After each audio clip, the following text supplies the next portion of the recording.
ahli lembaga Mahat Tahfiz Darul Hadis Sabah. Status beliau sudah pun berkahwin dan masih mempunyai seorang isteri. Jadi ada 3 lagi kosong. Mana tahu ada yang berminat. Okay. Dan mempunyai 6 orang anak. Dan sebelum itu, sebelum saya menjemput beliau, silalah kita like dan follow Facebook Al-Balurani Al-Falaki Original dan juga channel YouTube beliau dan juga Instagram. Nama yang sama juga iaitu Al-Balurani Al-Falaki. Jadi tanpa membuang kata lagi, saya dengan segala hormatnya dan penuh sukacitanya mempersilakan Al-Fadil Ustaz untuk menyampaikan tazkirah kita pada pagi ini yang bertajuk kelebihan bulan Ramadan. Dipersilakan Ustaz. Matilah usir aja kan tulisan perempuan. Bismillahirrahmanirrahim. Assalamualaikum warahmatullahi wabarakatuh. Sebelum tu dengar suara jelas? Okay. Alhamdulillahi rabbil alamin wa bihi nasta'in wa la udwana illa 'alal zalimin. Rabbi shrah li sadri wa yassir li amri wahlul 'uqdatam min lisani yafqahu qawli. Subhanaka la ilma lana illa ma 'allamtana innaka antal alimul hakim. ولا حول ولا قوة إلا بالله العلي العظيم. قال الله عز وجل في كتابه العزيز أعوذ بالله من الشيطان الرجيم يا أيها الذين آمنوا كتب عليكم الصيام كما كتب على الذين من قبلكم لعلكم تتقون. وقال النبي صلى الله عليه وسلم إذا جاء رمضان فتحت أبواب الجنة وغلقت أبواب النار وصفلت الشياطين. وقال النبي صلى الله عليه وسلم من صام رمضان إيمانا واحتسابا غفر له ما تقدم من ذنبه صدق الله وصدق رسوله. Alhamdulillah, terima kasih kepada moderator kita Encik Radhi Qalbi. Sedap nama ni, Radhi Qalbi. Maknanya orang yang redha di dalam hatinya. Masya Allah. Yang saya hormati pegawai kanan di Jabatan Bendahari UMS dan seluruh warga yang ada, dan juga mungkin ada yang turut serta pada pagi ini, dan juga mudah-mudahan walaupun tidak dapat disebutkan nama satu persatu, mudah-mudahan kita semua jadi rahmati Allah Ta'ala, insyaAllah. Alhamdulillah, kita syukur pada Allah Ta'ala. Hari ini sudah masuk 4 Ramadan. Kita masuk 4 Ramadan dan berada di hari Jumaat yang pertama dalam bulan Ramadan Al-Mubarak. Alhamdulillah, Allah Ta'ala memberikan peluang kepada kita pada kali ini untuk disampaikan kepada kita Ramadan dan kita dapat masuk dalam bulan Ramadan. Ini suatu nikmat yang Wallahu alam sama ada Allah Ta'ala berikan peluang sekali lagi pada tahun hadapan ataupun tidak. Namun inilah satu nikmat yang terbesar untuk kita bila dianugerahkan bulan Ramadan kepada kita. Dan itulah harapan yang Nabi SAW sering minta kepada Allah Ta'ala bila sahaja masuknya pada bulan Rajab. Allahumma barik lana fi Rajab wa Sya'ban wa balighna Ramadan. Permohonan dan permintaan Nabi. Nabi ni kalau tak minta pun orang kata kompom sudah masuk syurga. Sepatutnya kita ni lebih pada Nabi lagi minta ni. Sebab kita tiada jaminan untuk masuk ke dalam syurga Allah Ta'ala. Mudah-mudahan permintaan yang kita itu dan apa pun amalan kita Allah Ta'ala pandang yang menyebabkan ianya membolehkan kita masuk syurga insya-Allah. Namun kita melihat di kalangan salafus salih mereka ini pada 6 bulan sebelum masuk Ramadan sudah berdoa, banyak berdoa kepada Allah Ta'ala, iaitu dengan meminta 3 perkara. Pertama, supaya Allah Ta'ala memberikan salim kesejahteraan kepada mereka menjelangnya bulan Ramadan.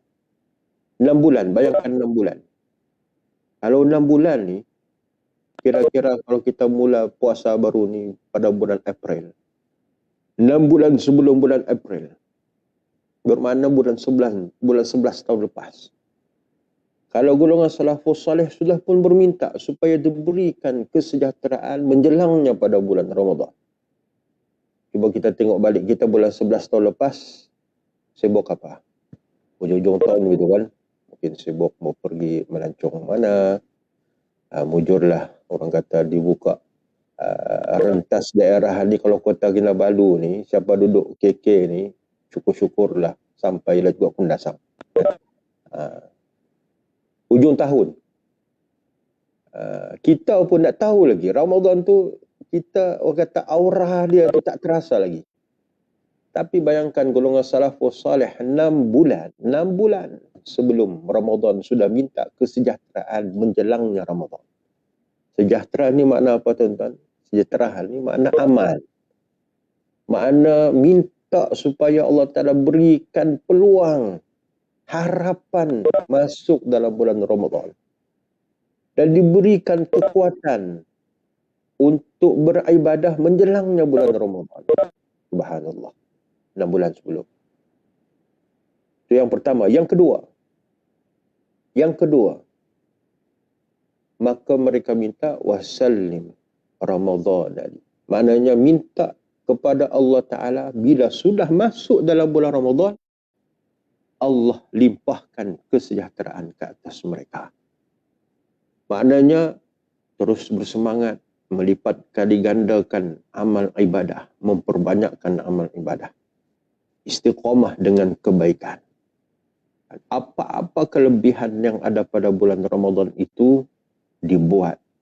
Apa-apa kebaikan tidak berkira. Itu maknanya sejahtera berada dalam bulan Ramadan. Yang ketiga, apa dia? Yang ketiga, selepas berlalunya bulan Ramadan, yang diharapkan supaya segala amalan yang dibuat di dalam bulan Ramadan itu mutaqabbalan. Allah Ta'ala terima. Dan permintaan ini setelah berakhirnya Ramadan dan keluar pada bulan Ramadan, permintaan mereka ini berlanjutan pula sampai 6 bulan. Mengharapkan supaya segala amalan yang dibuat pada bulan Ramadan Allah Ta'ala terima. Nak menunjukkan bahawa bagaimana golongan salafus salih ini bila berhadapan dalam bulan Ramadan, sebelum bulan Ramadan, semasa bulan Ramadan, dan selepas bulan Ramadan. Jadi kita boleh tengok balik. Masing-masing boleh tengok balik diri kita bagaimana 6 bulan sebelum Ramadan, kedatangan Ramadan. Adakah kita termasuk orang yang menanti-nantikan kedatangan Ramadan? Dalam satu hadis Nabi SAW yang mafhumnya, Nabi sebut dalam bulan Ramadan ni Allah memayungi kita. Payungan Allah ni bermakna Allah turunkan segala-galanya. Rahmat Allah, keampunan Allah, kesejahteraan Allah Ta'ala kepada kita. Allah bagi kita segala-galanya. Kemudian, lalunya Ramadan, maka Nabi SAW bersumpah. Apa kata Nabi? Tiadalah merasa kebaikan dalam diri seorang mukmin itu, melainkan kebaikan-kebaikan ada pada bulan Ramadan. Tiadalah berlalunya suatu kejahatan, keperitan bagi diri seorang munafik, melainkan mereka berada dalam bulan Ramadan, mereka merasakan satu tekanan, satu orang kata perasaan yang tidak aman, perasaan yang gundah gulana dan macam-macam lah. Begitu. Jadi mudah-mudahan kita termasuk dalam diri orang-orang mukmin sebelum datang Ramadan, kita menanti Bila berada dalam bulan Ramadan, kita terus istiqamah dan bersemangat dalam memperbanyakkan amal ibadah.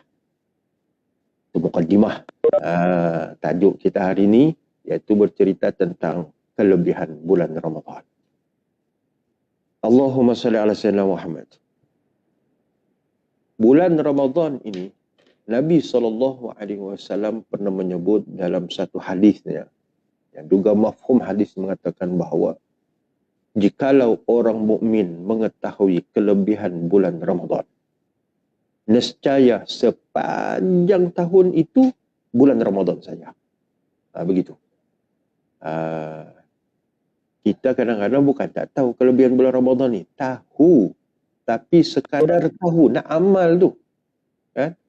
Jadi maknanya orang mukmin ni, dia tahu bulan Ramadan banyak kelebihan, lalu dia beramal dalam bulan Ramadan, maka dia akan merasakan suatu nikmat dan hikmah selepas itu. Bila dia keluar pada bulan Ramadan, dia akan terasa siuknya bulan Ramadan. Hebatnya bulan Ramadan. Tapi kita kadang-kadang terbalik kan. Sebelum Ramadan tu, kita kadang-kadang tidak nampak besar dan banyaknya kelebihan bulan Ramadan. Berbanding yang kita nampak satu Syawal. Sekarang orang duk risau juga sekarang ni. Nampak sudah ora-ora untuk balik beraya macam tiada harapan. Kadang sudah orang gundah gulana. Alah, raya kali ni tidak boleh pergi mana-mana ni. Kan? Tapi kita tak nampak bagaimana besarnya Ramadan, hebatnya Ramadan, adanya kelebihan-kelebihan tertentu dalam bulan Ramadan yang sepatutnya kita kena raikan berbanding dengan satu Syawal. Muslimin dan muslimat yang dirahmati Allah Ta'ala sekalian. Ada 6 poin yang nak sentuhkan kesempatan yang ada ini lebih kurang dalam 40 minit ni. Berkaitan dengan kelebihan Ramadan. Yang pertama, dibuka segala pintu syurga dan ditutup segala pintu neraka. Hadis yang diriwayatkan oleh Muslim. Idza jaa Ramadan, futihat abwabul jannah. Wa ghulliqati abwabun nar. Wa suffilatis syayatin. Nabi SAW sebut, apabila datangnya bulan Ramadan, maka terbukalah pintu-pintu syurga. Dan tertutuplah pintu-pintu neraka, dan syaitan-syaitan mula dirantai. Ini kelebihan Ramadan ni. Apa makna futihat abwabul jannah? Makna yang Nabi sebut ni iaitu dibukakan pintu-pintu syurga. Bermakna bulan Ramadan ni penuh dengan kebaikan. Bila penuh dengan kebaikan, ada orang jadi baik kerana keadaan itu. Keberkatan pada bulan Ramadan. Kan? Ada juga orang mengambil kebaikan itu hanya pada bulan Ramadan. Tinggal bulan Ramadan, selesai. Begitu. Contoh. Bila orang masuk dalam bulan Ramadan, bila sebelum Ramadan, dia memang orang yang suka buat kebaikan. Benda yang wajib-wajiblah. Sembahyang 5 waktu tak tinggal. Tutup aurat, jaga. Ini benda wajib. Kita tak boleh, orang kata nak bahas panjang. Benda wajib ni kita bawa pada bulan Ramadan. Bila bawa pada bulan Ramadan, maka bila berada dalam bulan Ramadan, ditambah pula utihat abwabul jannah, dibuka segala pintu-pintu syurga, menunjukkan banyaknya kebaikan. Sebelum Ramadan itu dia telah pun orang yang memang buat kebaikan, masuk dalam bulan Ramadan, dia terus semangat untuk membuat kebaikan dan merasakan bahawa bulan Ramadan inilah Allah Ta'ala curahkan segala kebaikan yang itu kita raikan dan buat. Okey. Itu disebut futihat, dibuka pintu-pintu syurga. Kemudian apa yang dimaksudkan dengan ditutupnya segala pintu neraka? Pintu neraka ditutup mana kurangnya kejahatan. Kurangnya benda-benda mungkar maksiat pada bulan Ramadan. Orang tahu juga ni. Itu kan hikmah bulan Ramadan ni. Si mujurlah kita sekarang ni tiada bazar Ramadan. Kalau ada bazar Ramadan, orang berjual-jual tuan-tuan. Tidak ada kita tidak nampak tutup aurat. InsyaAllah semua tutup aurat. Tapi kalau bazar-bazar yang lain, bazar Sabtu, bazar ujung minggu, tamu dan sebagainya, orang Islam kalau dia dah aurat masa itu, dia tak rasa apa. Tapi bulan Ramadan, bagaimana Allah Ta'ala, Nabi SAW mengisyaratkan, mengkhabarkan bahawa semua pintu neraka ini ditutup. Bukan bermakna orang tak ada buat jahat, tidak. Ada, tapi kurang. Kurang. Itu kelebihan Ramadan. Dan bila orang nak buat jahat pada bulan Ramadan, dia akan rasa malu. Dia akan rasa malu. Contohnya lah kalau orang buat cakap tak elok ke, cakap tak baik. Puasa bini kita, dia bilang. Mesti dia sebut begitu. Dia kata puasa bagi kita ni. Tengok. Itulah yang dikatakan bahawa bulan Ramadan ni penuh dengan kebaikan dan kurangnya orang buat jahat. Itu kelebihan bulan Ramadan ni. Kemudian Nabi sebut wasuffidatis syayatin. Syaitan ini akan dibelenggu, akan dirantai. Maknanya syaitan iblis ini akan kurang mengganggu orang-orang yang berpuasa. Nak masuk dalam hati mereka untuk mengganggu, kurang. Bukan tiada, kurang. Tapi ada orang cakap, kenapa Ustaz? Bulan Ramadan ni juga sudah syaitan kena rantai, sudah syaitan dibelenggu, masih lagi orang buat maksiat dan sebagainya. Kadang-kadang syaitan pun pening kepala, dia bilang, aku sudah kena rantai begini, kamu buat hal, aku juga disalahkan. Dia kata. Ini contoh je lah, bukan apa gitu. Contoh saja kan. Begitu. Maknanya pada bulan Ramadan, perkara yang paling besar kita kena berhadapan iaitu hawa nafsu kita. Hawa nafsu kita. Jangan tunggu jauh-jauh lah. Jangan tunggu jauh-jauh.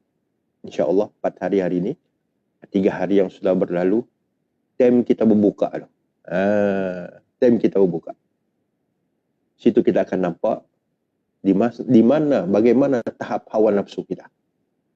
Jangan cerita nafsu yang lain. Nafsu makan saja. Situ kita tengok. Macam-macam. Kadang-kadang ada juga orang berjual, pas makan kita ni keluar. Kita budget sudah. Ini RM10 saja ni mau beli hari ni. Kan? Budget sudah.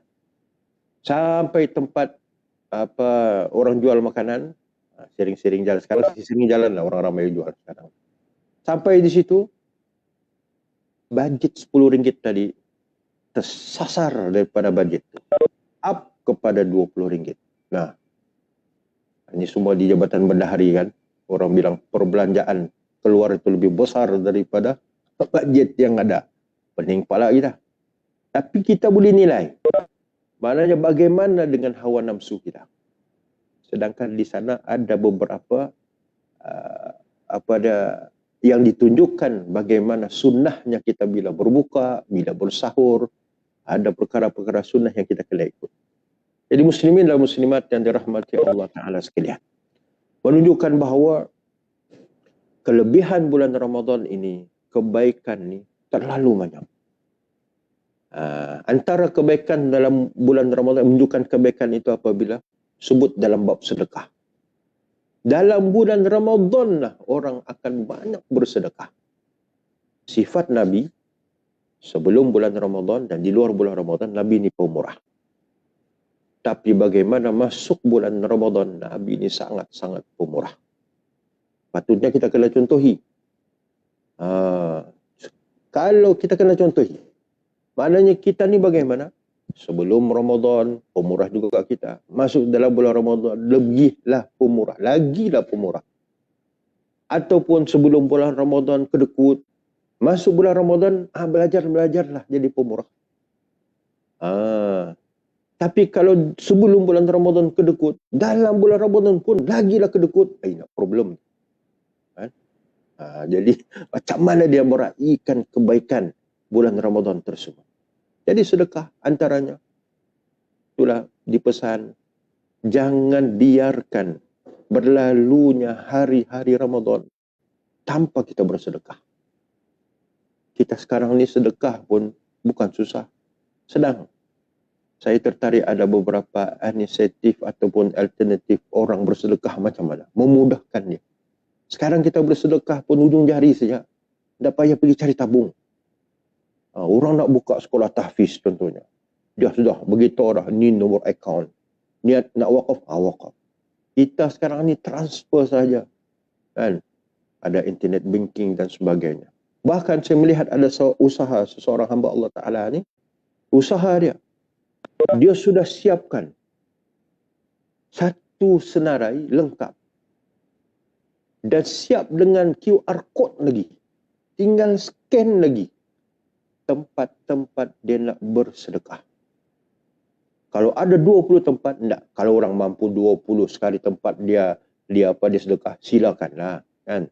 Ustaz, aku 20 tempat aku sedekah hari ini. Alhamdulillah. Kan? Kemampuan dia. Tapi bajet keseluruhannya berapa? RM10 ya Ustaz. Ini RM5, ini RM5, ini RM10. Tak ada masalah. Yang penting tiap-tiap hari kita kena bersedekah. Tak kalah tak boleh. Kan? Kadang-kadang kita ni dalam perkara bab pahala ni kita berkira. Tapi dalam perkara bab dunia kita ni tak berkira.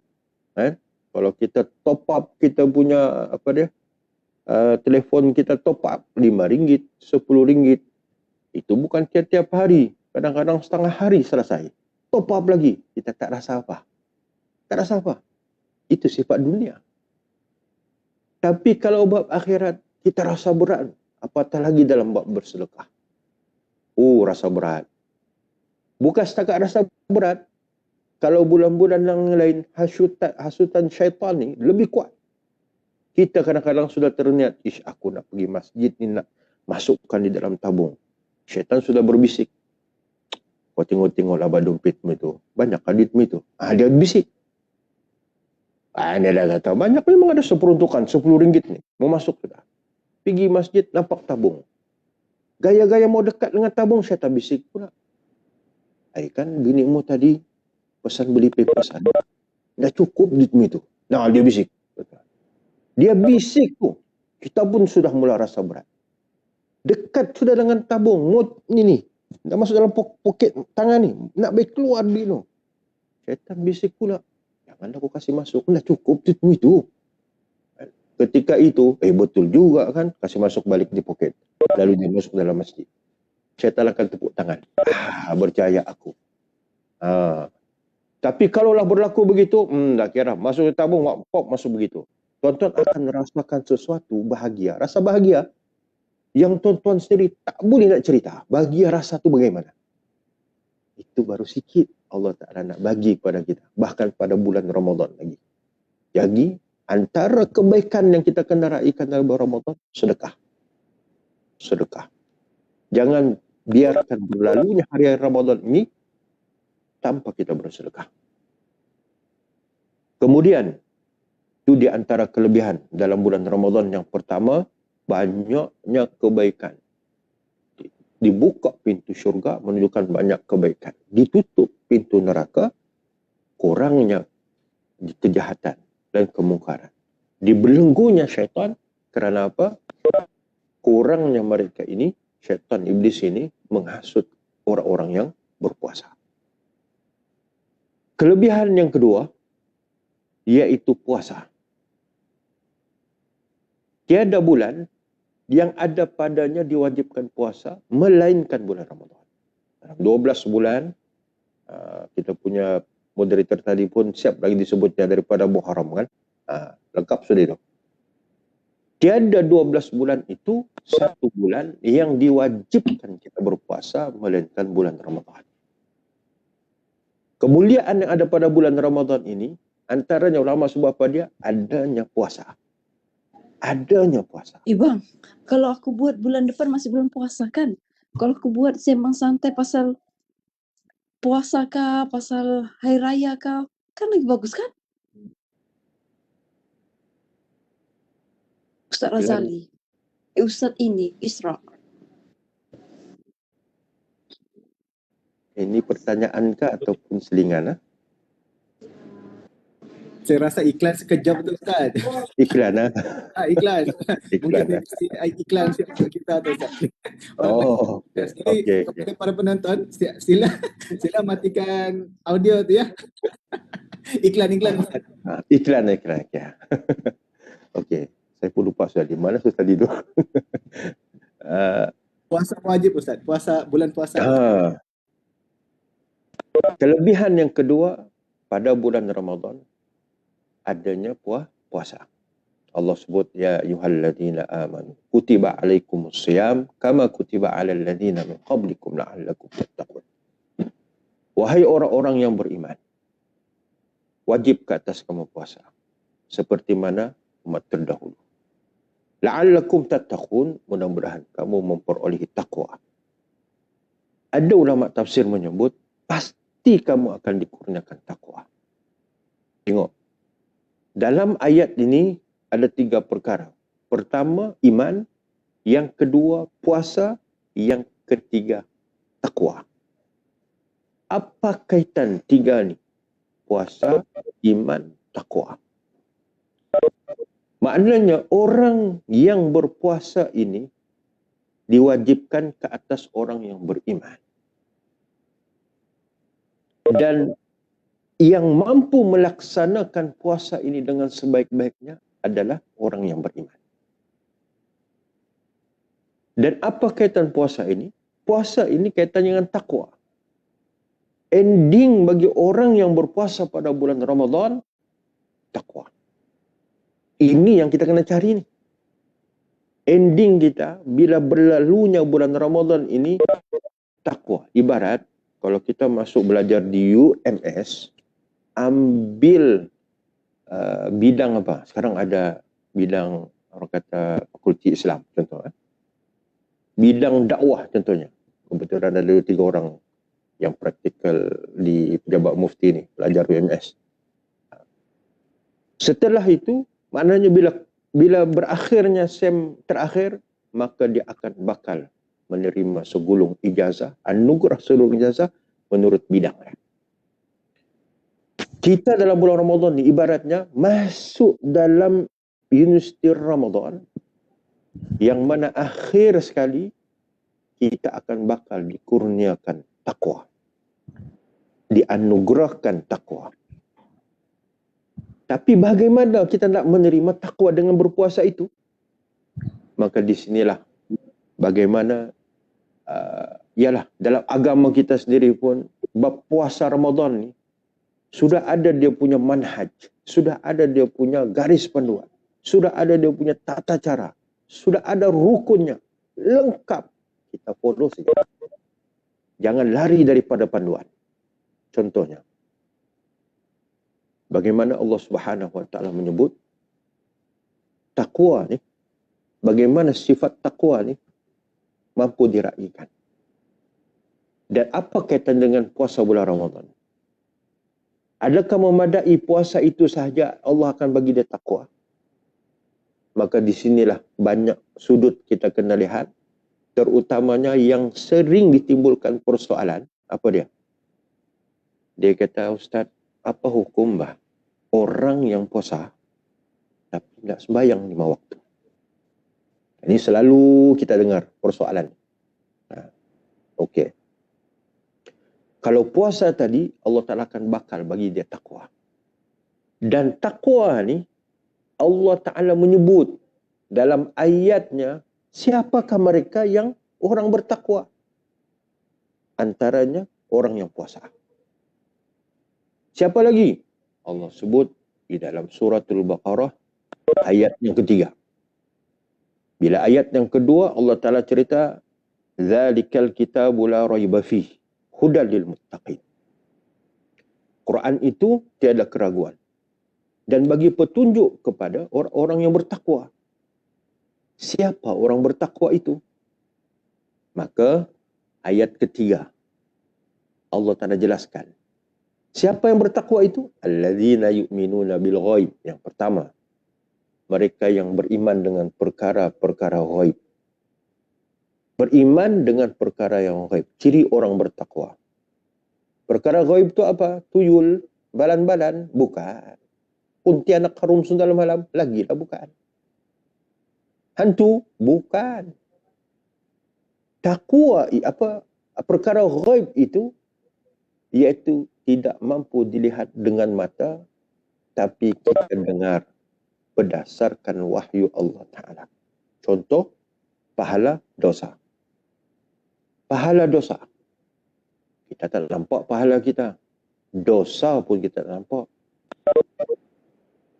Puasa. Kita nampakkah pahala puasa kita? Tak nampak. Dan tak nampak pahala dosa ni, tak nampak. Cuma kita imani. Kau puasa begini, dapat pahala.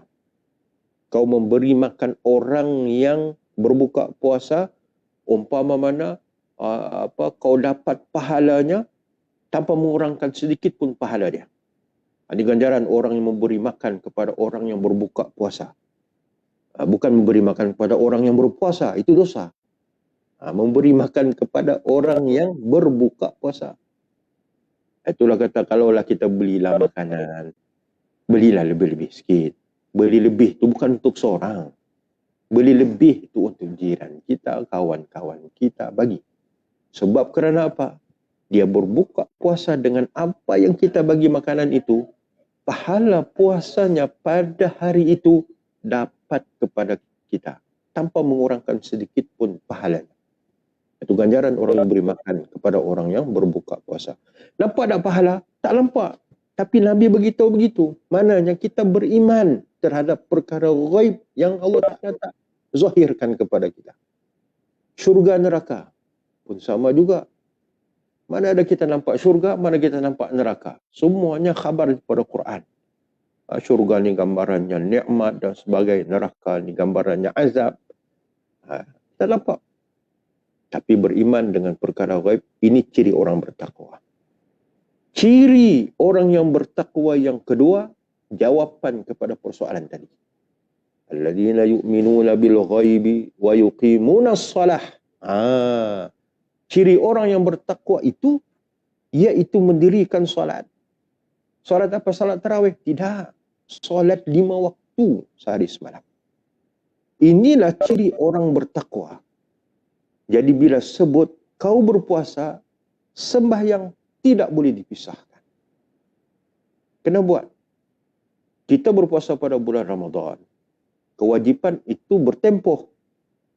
Puasa bulan Ramadan, buat wajibnya pada bulan Ramadan. Tapi tidak solat. Solat 5 waktu ni kewajipan sepanjang hayat. Mula kita balik sampailah kita mati. Pada akhirnya begitu. No excuse. Sembahyang 5 waktu ni tiada excuse. Kecuali orang perempuan lah. Orang perempuan dia uzur syar'i. Uzur yang kalau kata dia uzur, tak perlu qada. Kan? Itu kelebihan orang perempuan. Tapi kalau orang lelaki, ditanya, kenapa kau nak sembahyang? Uzur aku, Ustaz. Confuse kita. Betul kalau lelaki. Sekarang ni macam-macam. Kadang-kadang kesahihan jantina seseorang itu pun kena tengok juga. Ada sekarang ni macam-macam. Transgendernya, yang lelaki tukar perempuan, yang perempuan tukar lelaki. Ini macam bukan transgender ni, transformer begini, kan? Ini zaman kita ni. Orang lelaki no excuse. Kenapa kau tidak sembahyang? Nah sakit perutku, dia bilang. Alasan tak boleh diterima. Hatta kalau dalam bab sembahyang, bagaimana kewajipan ini tidak terangkat sampai kita mati, orang yang sembahyang tak mampu nak berdiri, dia kena duduk. Tak mampu nak duduk, dia baring. Tak mampu juga baring, bagilah isyarat. Sampai tahap begitu. Bagilah isyarat apakah, mata ke apakah, ikut. Yang penting kau sembahyang. Kalau sampai tahap itu pun tak boleh, kurik kubur tanam. Qalu inna lillahi wa inna ilaihi raji'un. Selesai. Itu tahap kewajipan solat yang tidak boleh ditinggalkan. Kalau orang tanya, kenapa kau nak sembahyang? Oi nak sibuk aku ni gaman, dia bilang. Oi lah boleh. Alasan itu tidak mengangkat kewajipan solat itu. Apa tadi bulan Ramadan? Berpuasa. Tapi tak sembahyang. Sedangkan tahap kefarduan itu, kewajipan itu sama. Puasa dengan sembahyang 5 waktu. Tahap kewajipan puasa itu sama. Itu. Jadi bagaimana Ustaz? Sahkah puasa? Puasa sah tak sah ini kita boleh nilai.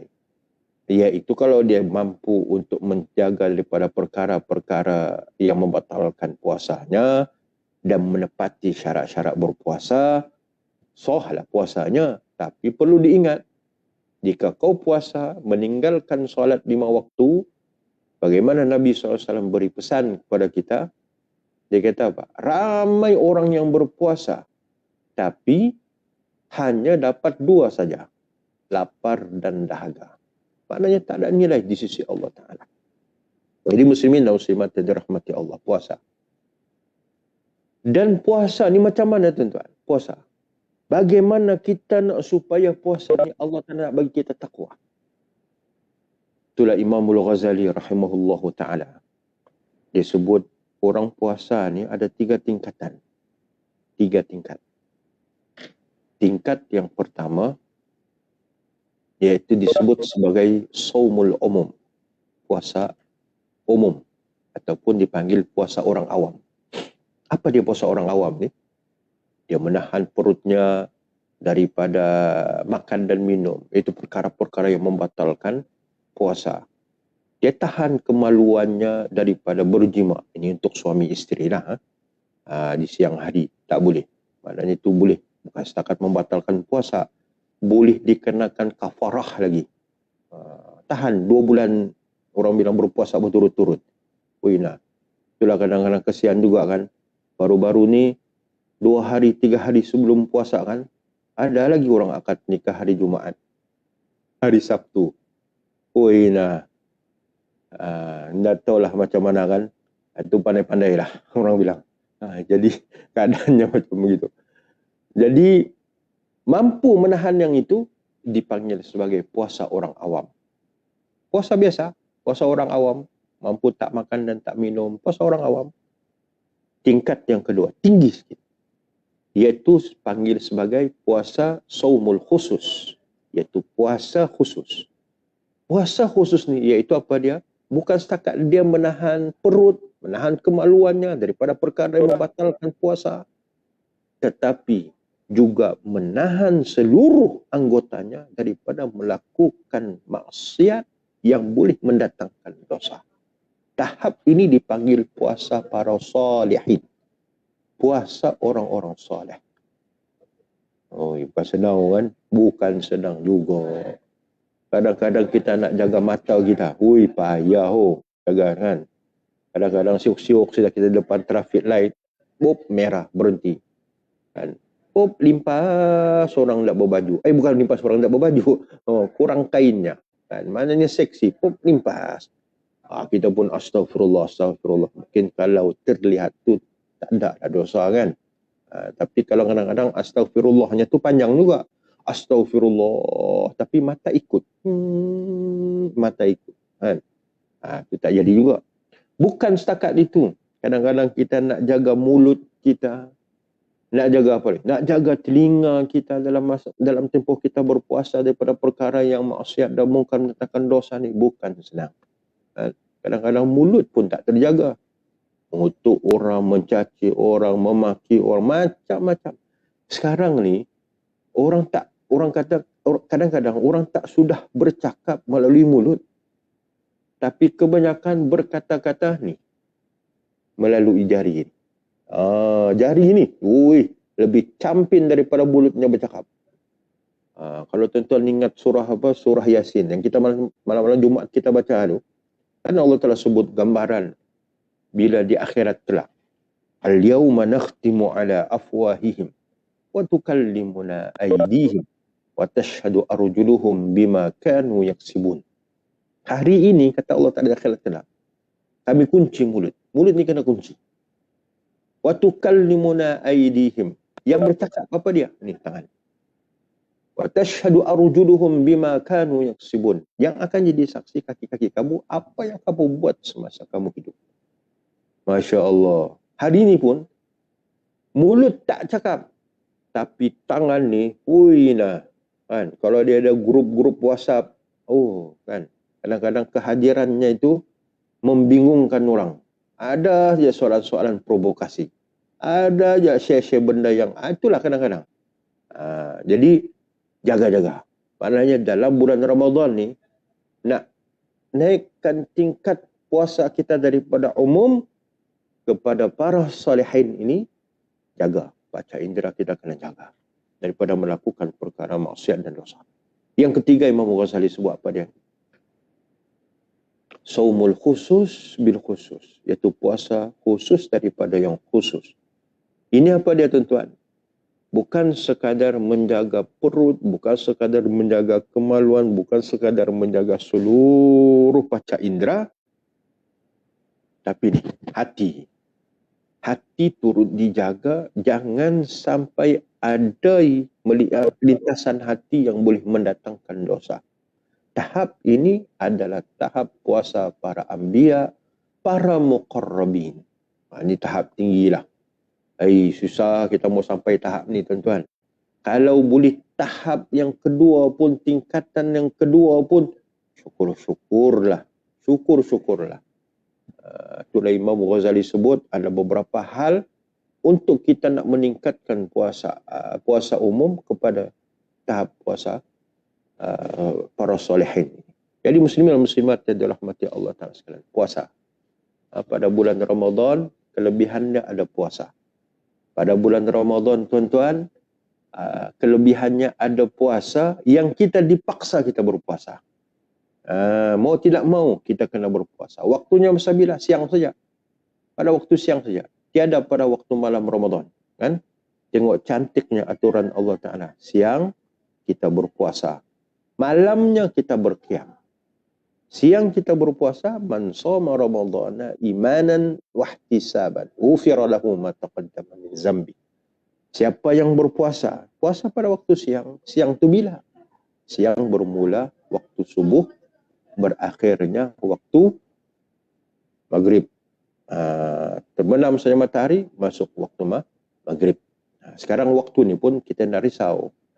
Sebab kita tahu waktu-waktu. Tuan-tuan boleh download waktu berbuka dan waktu imsak, waktu subuh ini di laman web Pejabat Mufti. Dalam masalah. Jadi tuan-tuan dirahmati Allah Ta'ala sekalian, puasa. Indahnya pada bulan Ramadan ni puasa. Dan hikmah berpuasa ni terlalu banyak. Hikmah berpuasa sangat-sangat terlalu banyak. Ialah kajian mana? Kajian dari pakar inilah, dia kata bagaimana orang berpuasa ni bukan tambah lemah, tambah sihat. Begitu juga dalam bulan puasa. Maknanya kalau kita jaga molek puasa kita ni, insya-Allah tak payah kau ambil minuman-minuman diet lah, apalah tak payah. Insya-Allah kurang berat badan. Kan? Itu antara hikmahnya. Tapi janganlah puasa niat-niat apa dia. Aku puasa ni aku niat mau jadi kurus, dia bilang. Kalau niat mau jadi kurus, maknanya bukan niat kerana Allah Ta'ala, lapar dahaga je lah kita akan dapat. Okey. Itu kelebihan kedua. Kelebihan yang ketiga, iaitu qiyam. Man qama ramadhana imanan wa ihtisaba ghufira lahu ma taqaddama min zambi. Siapa yang menghidupkan malam-malam Ramadan, ulama sebut apa dia? Tarawih. Bulan lain tiada tarawih. Kita lepas nanti Ramadan ni, kau semangat macam mana pun nak bertarawih, tak boleh sudah. Kenapa? Tarawih hanya ada pada bulan Ramadan. Walaupun SOP kita mengatakan bahawa tarawih 8 rakaat. Dan kenapa tidak 20 rakaat? Okey, tak apalah 8 rakaat. 8 rakaat pun sunnah, 20 rakaat pun sunnah. Oleh kerana SOP kita sekarang ni 8 rakaat. Bukan bermakna 8 rakaat itu kita selesaikan. Tidak. Tetapi kita boleh sambung ke rumah lagi. Sambung ni tak ada masalah. Jangan kita beranggapan, 8 rakaat saya benda masalah. Tuan-tuan dirahmati Allah Ta'ala sekalian. Sunnah, 8 rakaat itu sunnah, 20 rakaat pun sunnah. 8 rakaat kita tidak sama dengan 8 rakaat Nabi SAW. 8 Nabi buat 8 rakaat bersama dengan sahabat. Tapi bayangkan Nabi sambung di rumah. Tidak tahu berapa rakaat. Wallahu a'lam. Tapi Nabi malam-malam Ramadan, dia qama. Qama mana? Qiyam. Qiyam mendirikan solat. Mendirikan solat. Mendirikan ibadah sepanjang malam bulan Ramadan. Agak-agak boleh ikut gitu kan? Malahnya 8 rakaat daripada masjid, balik ke rumah sambung. Dia beli jamin juga bahkan. Kadang-kadang dia kata, bukan sambung sembahyang, sambung sungkai tadi. Ada makanan lagi sambung sungkai. Susah juga tu kan? Susah. Ala kulli hal, indahnya biarlah 8 rakaat pun 8 rakaat. Buatlah, jangan tinggal.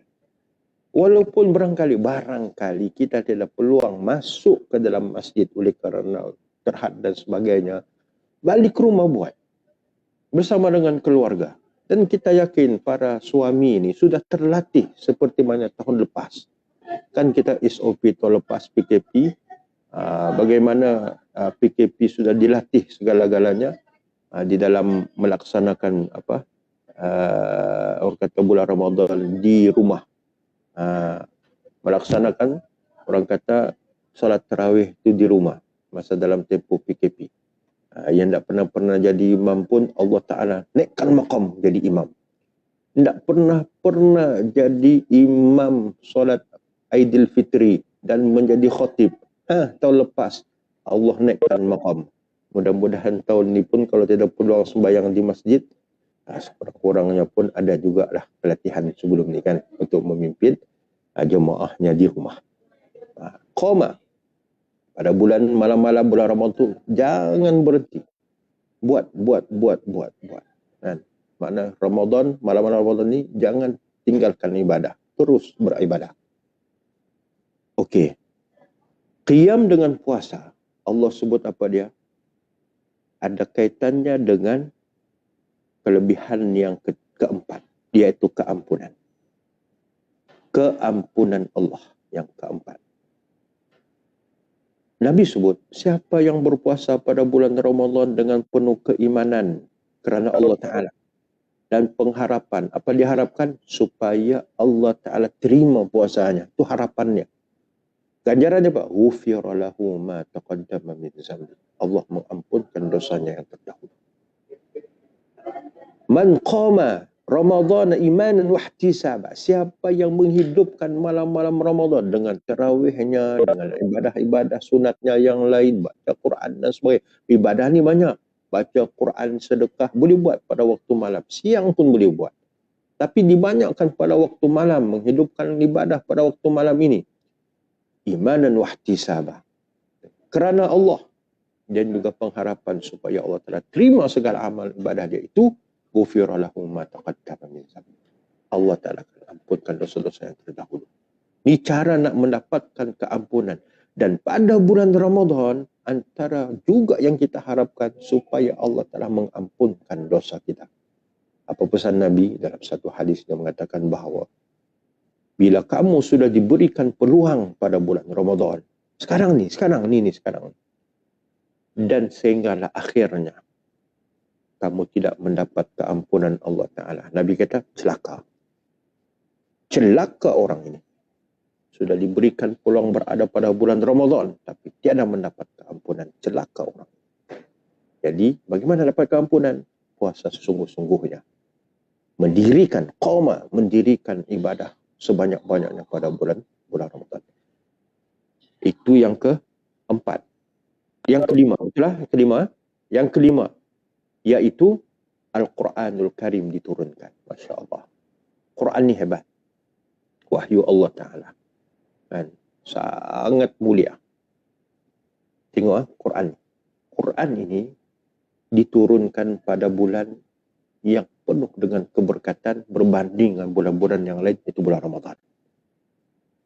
Dalam bulan Ramadan yang penuh dengan keberkatan, Allah turunkan pula pada satu malam yang lebih baik daripada 1000 bulan. Iaitu malam Al-Qadar. Kemudian, Quran ini pula turun kepada makhluk yang paling mulia. Iaitu Nabi kita Muhammad sallallahu alaihi wasallam. Mafhumnya apa dia? Quran ini penuh dengan kemuliaan. Adapun orang-orang macam kuat kedengaran ya. Ada dengar apa-apa kat iklan juga di belakang.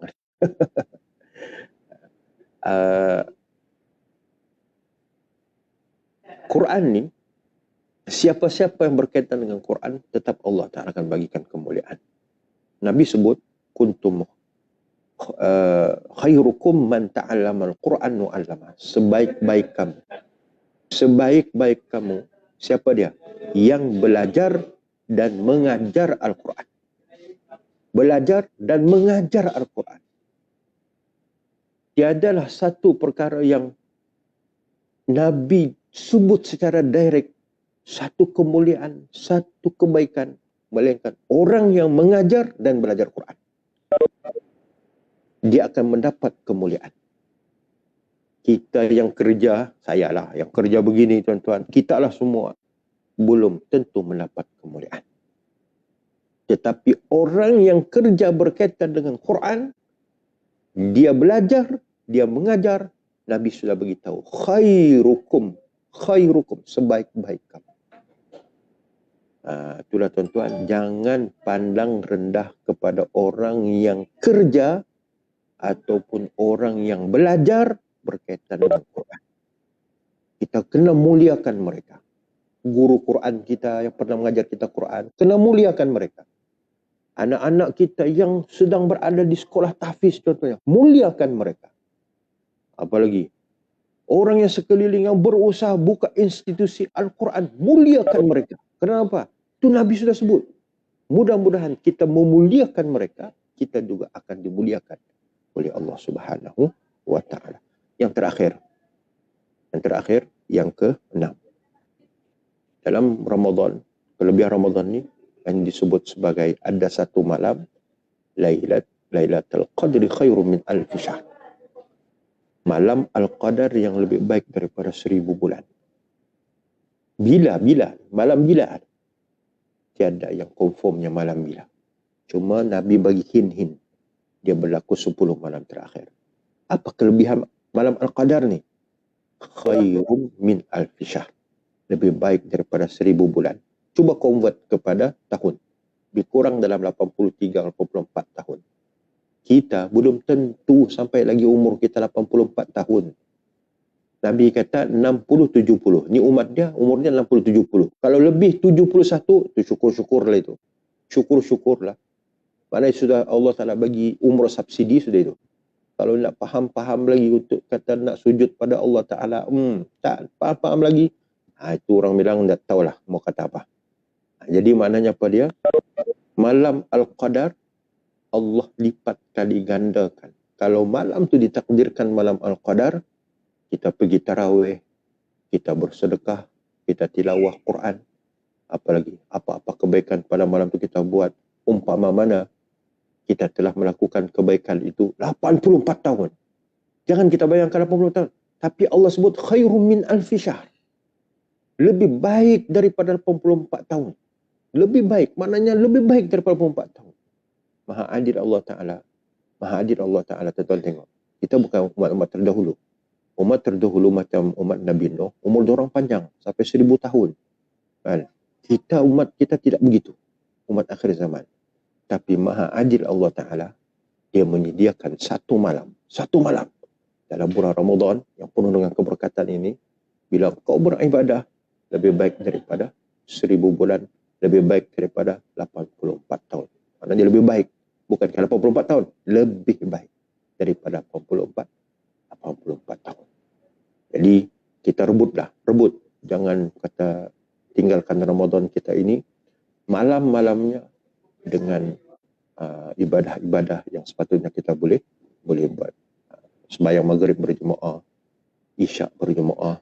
Baca Quran. Bersedekah. Tilawah Quran. Apa lagi? Banyak lagi lah kebaikan yang kita boleh buat. Orang kata mohon dan lemuk sajalah untuk kita beribadah, untuk menghidupkan malam-malam dalam bulan Ramadan. Itu di antara 6 perkara kelebihan bulan Ramadan Al-Mubarak. Moderator, kita ada sesi soal jawab ataupun sudah penutupnya? Mohon izin Ustaz lah kalau boleh kita soal jawab. Jadi saya ambil soalan daripada kita punya penonton. Boleh. Boleh Ustaz.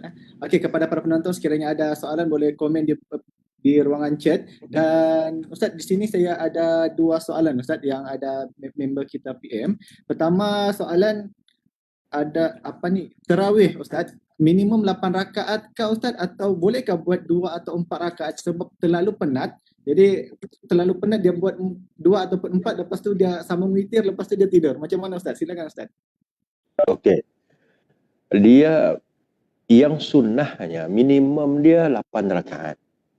Itu paling minimum lah. Nak nego lagi jadi 4 rakaat. Oh, minimum dia 8 rakaat.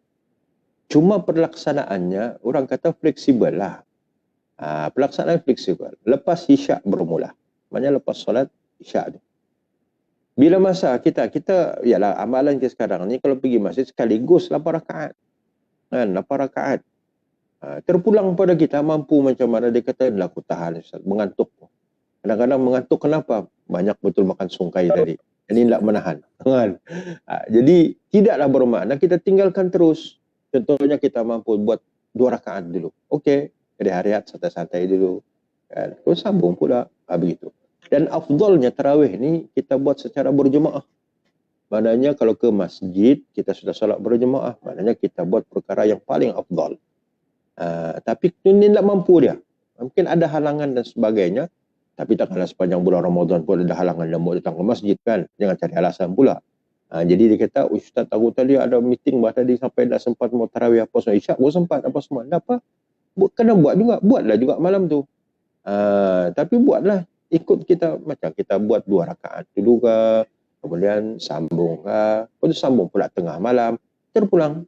Bahkan bukan 8 rakaat sahaja, itu minimum. Paling tinggi pun ada 20 rakaat seperti mana kita amalkan. Buat insya-Allah. Yang pentingnya jangan tinggal tarawih ini. Rugi. Kenapa? Itulah Nabi sebut tadi kan, menghidupkan man qama Ramadan imanan wa ihtisaban. Allah telah berikan keampunan kepadanya, insya-Allah dosa-dosa yang sebelum itu. Wallahu a'lam. Okey, terima kasih atas jawapan sebentar tadi. Ustaz, ada satu lagi sebab memandangkan Ustaz berada di bahagian ilmu falak Ustaz. Ada satu viral baru-baru ni di Facebook menyatakan yang negara kita Malaysia berpuasa lebih awal berbanding yang sepatutnya. Macam mana silakan Ustaz. Okey, kita kena faham. Istilah yang sepatutnya tidaklah begitu.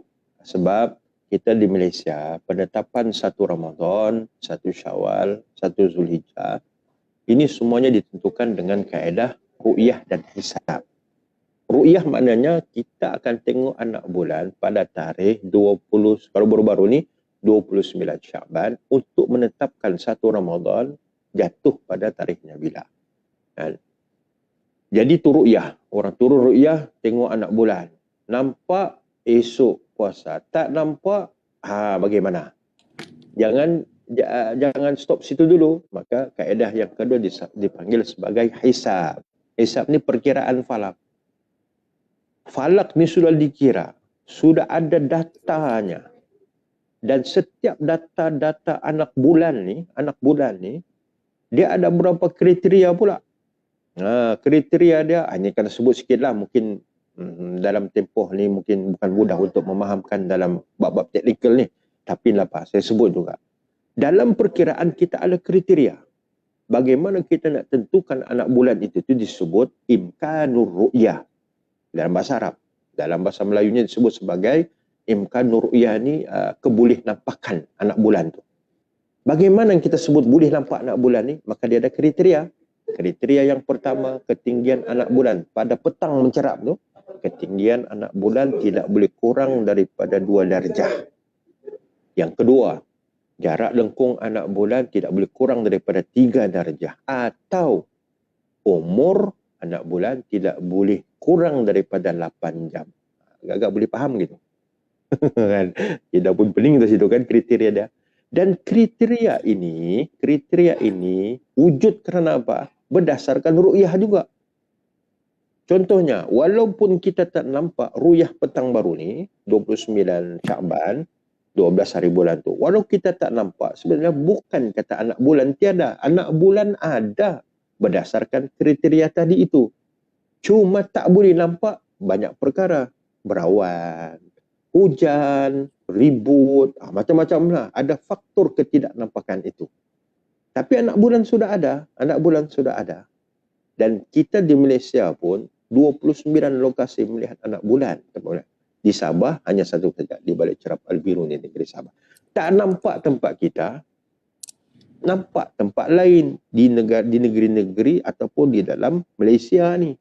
Begitu.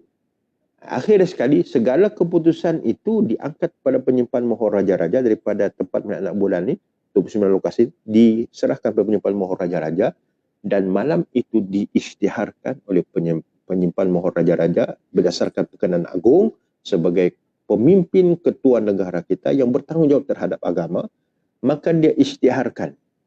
Isytihar bila 1 Ramadan. Berdasarkan daripada ulama-ulama falak, kajian ahli falak ni sudah ada begitu, baru diisytiharkan oleh agung. Itu dia punya tertibnya.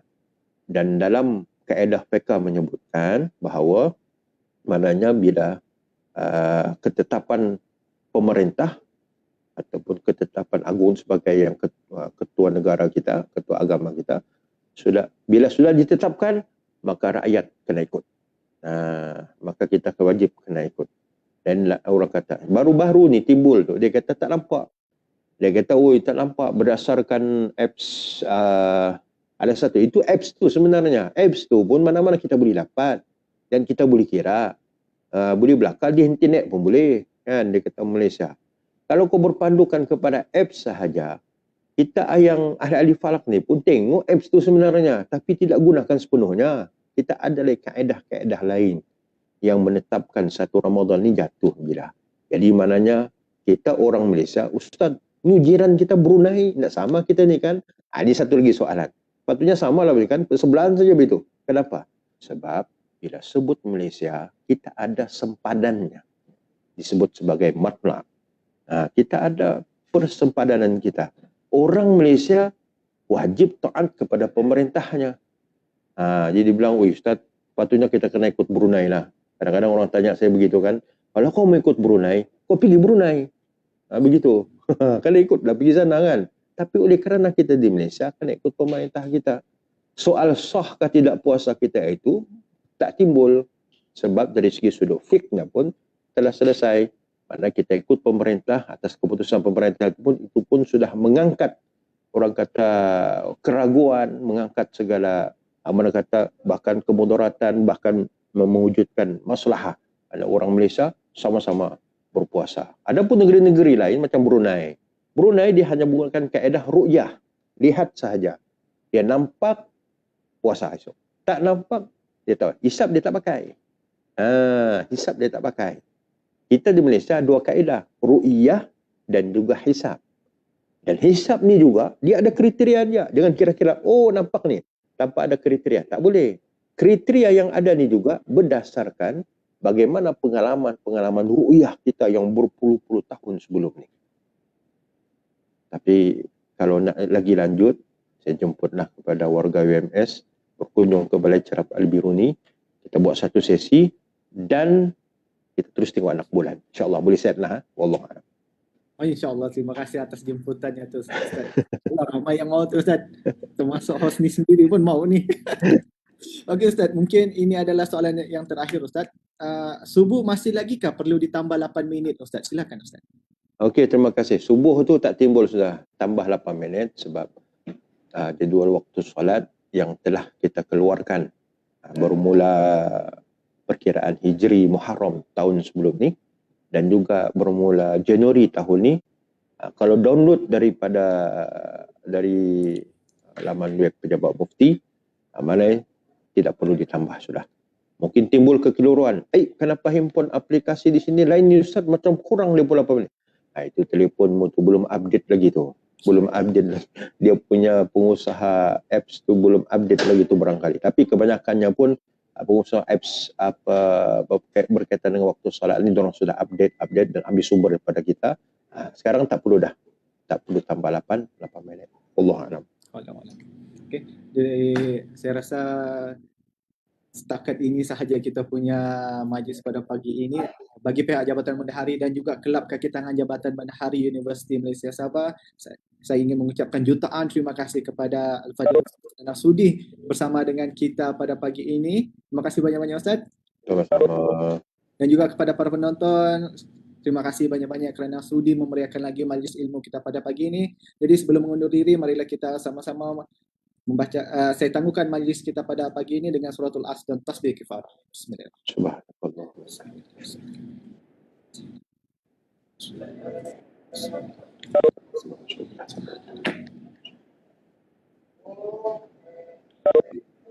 Sekian, wabillahi taufiq wal hidayah. Assalamualaikum warahmatullahi wabarakatuh. Salam warahmatullahi wabarakatuh. Jadi Ustaz, lepas ni pada apa Ustaz?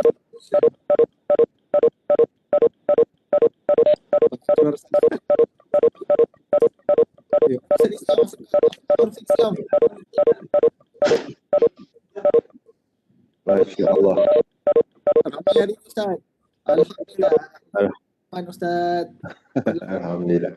140, lebih kurang 140 orang tadi partisipan. Dan bukan Masya Allah. Jabatan Bendahari tapi di kalangan seluruh staf UMS juga. Mungkin ada juga orang luar kali Ustaz tadi.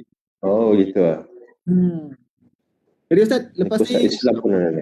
Pusat Islam pun ada juga, tapi diorang segan-segan bercakap.